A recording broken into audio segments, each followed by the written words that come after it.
بسم اللہ الرحمن الرحیم۔ پیش خدمت ہے خبر نامہ، اہم عالمی خبروں کا خلاصہ۔ امام جماعت احمدیہ عالمگیر حضرت مرزا مسرور احمد ایدہ اللہ تعالیٰ بنصرہ العزیز نے خطبہ جمعہ فرمودہ 22 دسمبر سن 2023 کی آخر پر مظلوم فلسطینیوں کے لیے دعا کی مکرر تحریک کرتے ہوئے فرمایا کہ میں فلسطینیوں کے لیے دعا کے لیے بھی کہتا رہتا ہوں، دعا کریں اللہ تعالیٰ دنیا کو ظلم کے خلاف حقیقی عمل کی توفیق دے۔ مسلمان ملکوں کو ہی اللہ تعالیٰ ہمت دے کہ اپنی آواز میں زور پیدا کریں اور حقیقت میں ایک بن کے اس ظلم کے خلاف آواز اٹھائیں اور اس کو ختم کرنے کی کوشش کریں۔ مزید تفصیل کے لیے ملاحظہ ہو شمارہ 25 دسمبر سن 2023 کا صفحہ اول۔ رپورٹس کے مطابق غزہ پر 7 اکتوبر سے اب تک اسرائیلی بمباری میں جاں بحق فلسطینیوں کی تعداد 20,000 سے تجاوز کر چکی ہے، جبکہ 52,586 افراد زخمی ہوئے ہیں۔ شہید اور زخمی ہونے والے افراد میں نصف سے زائد تعداد صرف بچوں اور خواتین پر مشتمل ہے، جبکہ اسرائیلی وحشیانہ کارروائیوں میں لاکھوں افراد بے گھر ہو چکے ہیں۔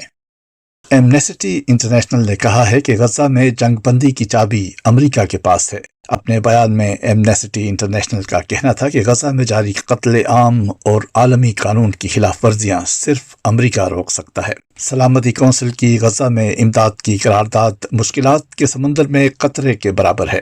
بیان میں کہا گیا کہ غزہ میں انسانی امداد کی فراہمی میں کوئی رکاوٹ نہیں ہونی چاہیے۔ اسرائیل کو غزہ کی امداد نہیں روکنی چاہیے۔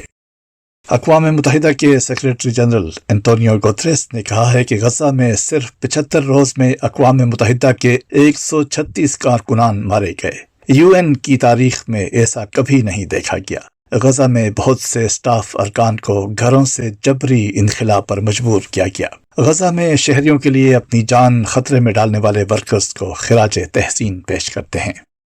ایک اسرائیلی فوجی افسر نے اعتراف کیا ہے کہ 7 اکتوبر کو متعدد اسرائیلی شہری صہیونی فوج کا نشانہ بنے۔ ایک بیان میں مذکورہ اسرائیلی فوجی افسر نے کہا ہے کہ متعدد اسرائیلیوں کو غزہ کی سرحد کے نزدیک اسرائیلی بستی بیاری میں مغوی بنایا گیا تھا۔ اسرائیلی فوج نے حماس کے حملے سے بچنے کے لیے توپ کے گولے داغے۔ 2 گولے اسرائیلی گھر پر گرنے سے 14 افراد مارے گئے تھے۔ دوسری جانب اسرائیلی فوج نے کہا ہے کہ 7 اکتوبر کی مکمل تحقیقات جلد عوام کے سامنے پیش کی جائیں گی۔ واضح رہے کہ چند ہفتے پہلے بھی اسرائیلی میڈیا نے اسرائیلی فوج کے ہاتھوں متعدد اسرائیلیوں کے مرنے کے انکشافات کیے تھے۔ امریکی اخبار واشنگٹن پوسٹ کا کہنا ہے کہ اسرائیل نے غزہ میں شام کے شہر حلب سے دگنی عمارتیں تباہ کر دی ہیں۔ اسرائیل نے غزہ میں صدی کی انتہائی تباہ کن جنگ چھیڑی ہے۔ واشنگٹن پوسٹ کی رپورٹ کے مطابق اسرائیل نے غزہ کے ہسپتالوں کے پاس سب سے بڑے بم گرائے ہیں۔ شمالی غزہ میں ان 7 ہفتوں میں تباہ ہونے والی عمارتیں حلب شہر میں 3 سال کے دوران تباہ ہونے والی عمارتوں سے دگنی ہیں۔ عرب میڈیا کا کہنا ہے کہ غزہ پر اسرائیلی حملوں میں مارے گئے صحافیوں کی تعداد 101 ہو گئی ہے۔ غزہ پر اسرائیلی بمباری میں 50 سے زائد میڈیا دفاتر مکمل یا جزوی طور پر تباہ ہو گئے ہیں۔ ماتحت عملے کو ہراساں کرنے پر جاپان کی سیلف ڈیفنس فورس کے میجر جنرل کو 2 درجے تنزلی دے کر لیفٹیننٹ کرنل بنا دیا گیا۔ جاپانی جنرل کے رویے کے باعث 5 ماتحت اہلکار ذہنی مسائل سے دوچار ہوئے تھے۔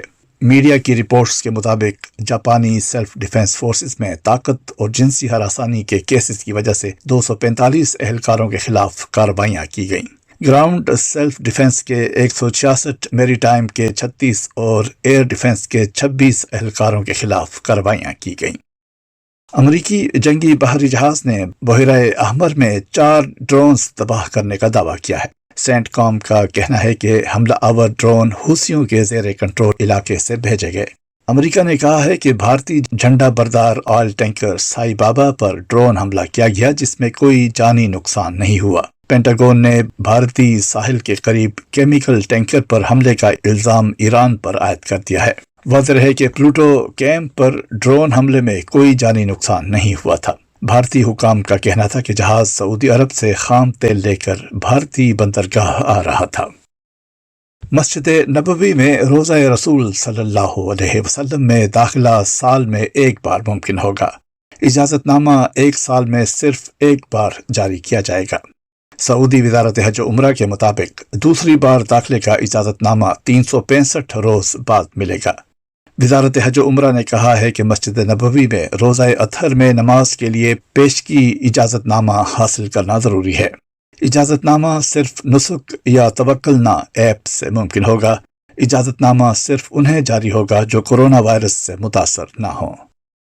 یہ تھا اہم عالمی خبروں کا خلاصہ۔ روزنامہ الفضل انٹرنیشنل 26 دسمبر سن 2023 صفحہ 8۔